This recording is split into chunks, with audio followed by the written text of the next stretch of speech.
Hi everyone! It's been a long time. We are back with the new host, Phoebe. Hi everyone, nice to see you guys again. I'm so excited to be back. And we are excited to be back on this channel with a new, very different video this time. Yes, and with the new normal that we're currently living through, we feel like a lot of people are doing a lot of self-care. So we thought, how about we get up to date with everything that's going on in the world of skincare and beauty? I don't know about you guys, but we've been seeing a lot of beauty trends on social media this time. And we thought, what better way to check these trends out and, react to them and see what we think about them. Right? You guessed it. Today, we have a reaction video on 5 viral TikTok skincare videos. Exactly. So we have done some research to help confirm or debunk some of the myths that we are going to see. The biggest question that everybody asks all the time is, do these hacks work? Or they don't. We will find out very soon. But before that, remember that by no means we present ourselves as professionals. We are a skincare and beauty enthusiast with an experience in this industry. So I found a couple TikTok videos of the biggest beauty hacks that are hyped right now, and I would love to see your reaction. I can't wait to watch them. So the first video is actually a video by the channel TikTok Beat, and it's a compilation of the biggest beauty hacks that we see on TikTok. So let's go for the first video.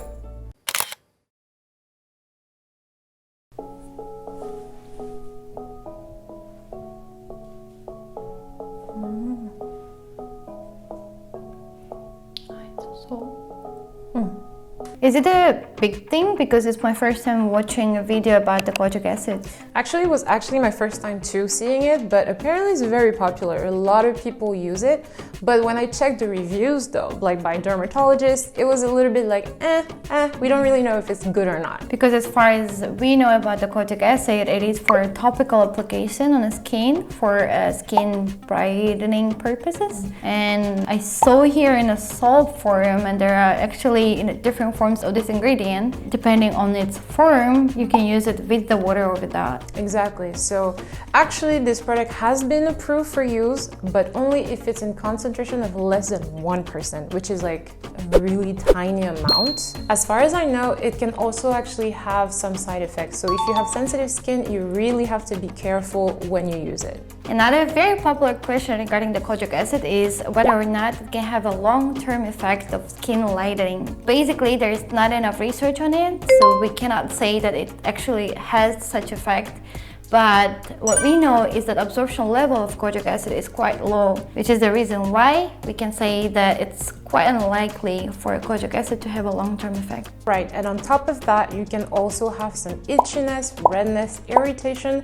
So this is why one more time we're telling you to be very careful when you're using it in a soap. There are plenty of places selling those different soaps with different, levels of ingredients, so you really have to double check before you can use it. So the best attitude in this case would be to seek medical advice before you use anything that you don't know properly. And we are moving on to the next viral video.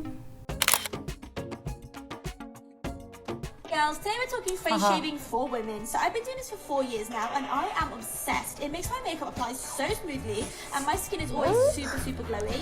Your hair will not go back thicker, darker or coarser, and the blades that I like to use from Jill, they're the best ones I've ever tried, guys. They come with a wide blade for your cheeks and a smaller blade for your brow and your upper lip hair.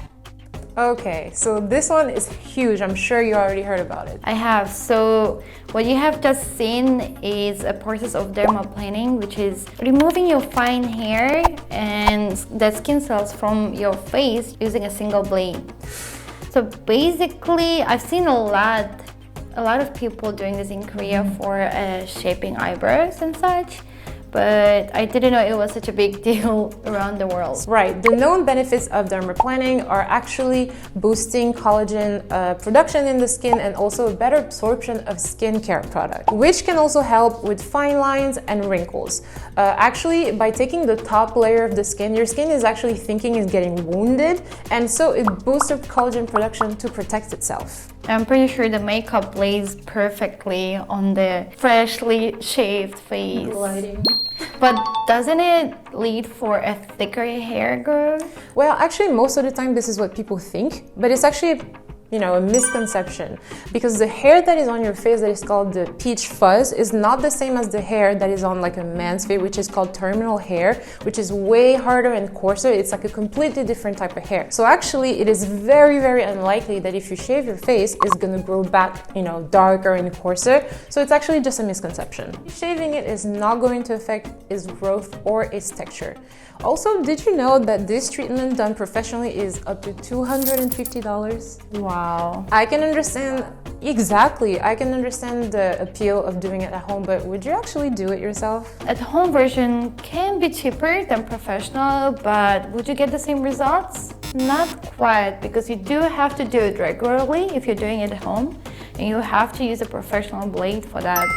To be very cautious. Yeah, and of course, a regular shaving razor is not the solution, guys. Please don't try it, okay?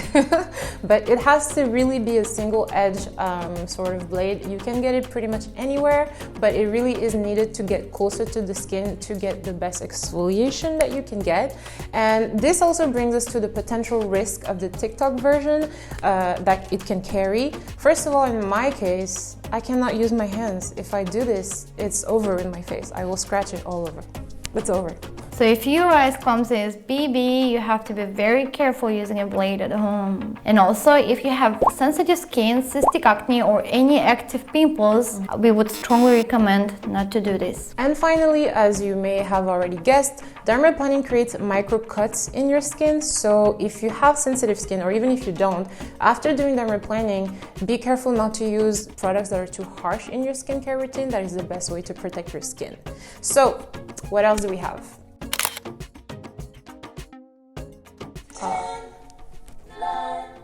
Oh my god. 7, 6, 5, 4, 3, Oh.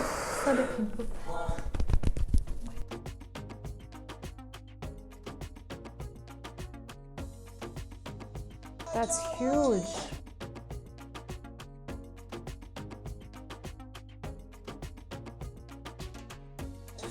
Oh, that looks so painful.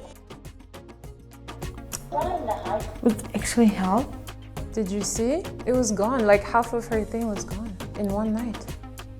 Alright, so we have seen this video, and actually I've looked up some doctors' reaction because I was so intrigued, is it really working?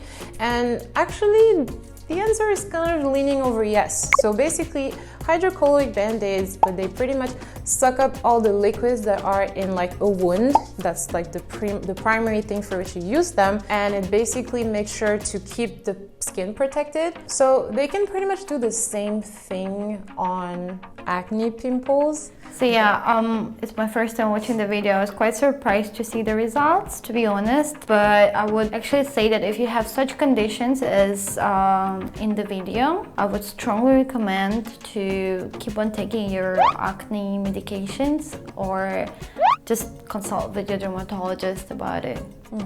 So as you can see in the video, the TikToker, the three that we saw, they're using the band-aids on all areas of their skin. But the problem with that is actually that you're using the big surface of the band-aid on some parts of your skin that are not necessarily irritated. But there is glue on the band-aid. So if you do this, you can actually irritate your skin even more. So basically what would be better is to place only on the needed area. That's right, and it's 2021, you guys. We have pimple patches everywhere. You can use them while you sleep or just for a walk, having it on your skin, and even putting makeup on top of it. There are very different types of it. But what I can agree on is that whether it's these patches or pimple patches, they do help you to avoid picking on your pimples. Oh yeah, that is my worst habit. Alright, there you have it.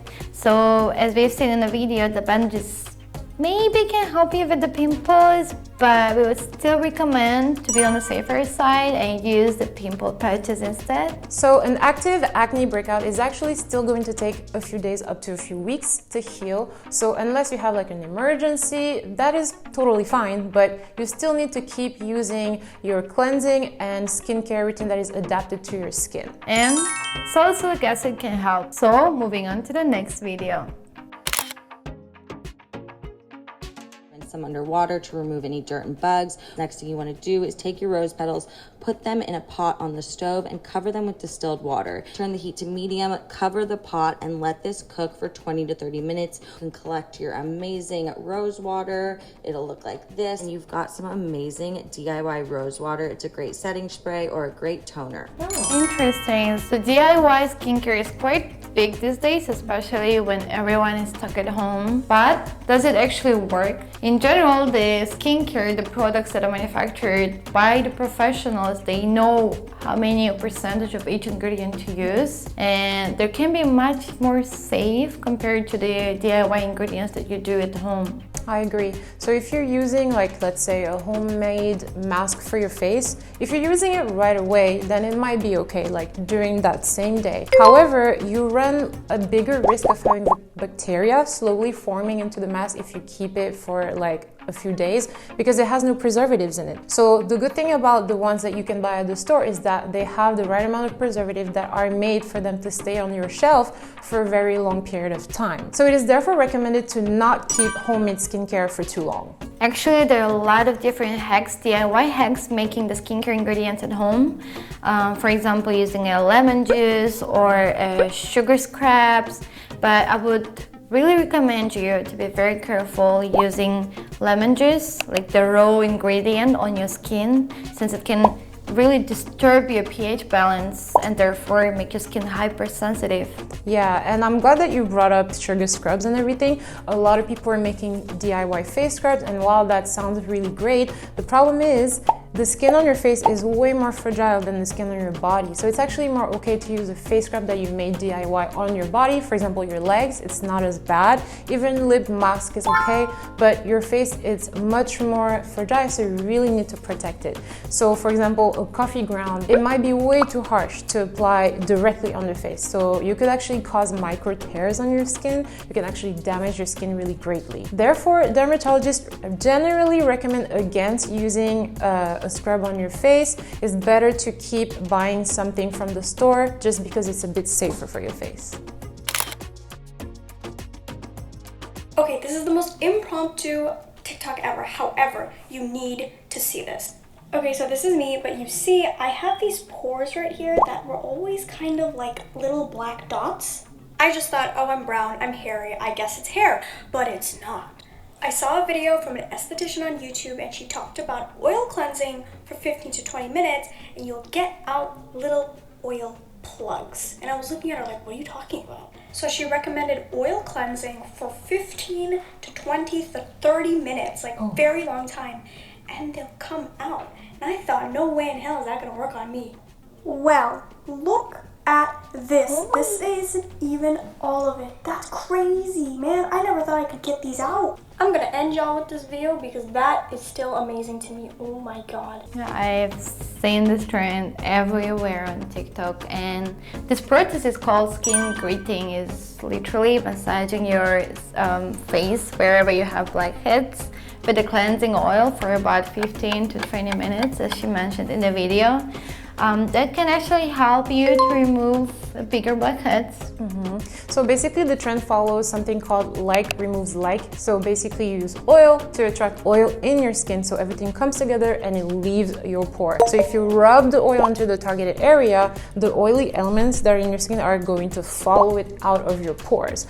However, people are still debating if skin gritting is a good way to remove blackheads, like a healthy way to do it. Well, we've seen in the video, right? They show it as a very good trick to remove the blackheads, and it can be, but if you are not willing to commit for massaging your skin for 15 to 20 minutes, then you always have an alternative. The first and foremost is always to know what skin type you have and use the skincare ingredients and skincare products that matches your skin. And the second step is actually to tackle the root of blackheads. So basically nip it in the bud, make it disappear before it even happens on your skin. And actually the best way to do that is to just remove excess oil and to use your skincare routine to keep the impurities and the excess oil on your skin. And clean pores mean just a better absorption of the rest of your skincare routine, which in turn means no blackheads. So you don't need to keep doing this for 30 minutes. And as a bonus to that, you have brighter and healthier skin. Yes, and this was the reaction for 5 skincare hacks. And we also tried to do some research to sprinkling a little bit of advice so that you don't have to go and look for all this information yourself before following these trends. But it is always safe and the best decision to see a dermatologist first. We hope you liked this video. If you did, don't forget to give it a like, subscribe to our channel, and don't forget to turn on the notifications so you never miss any of our videos. Bye!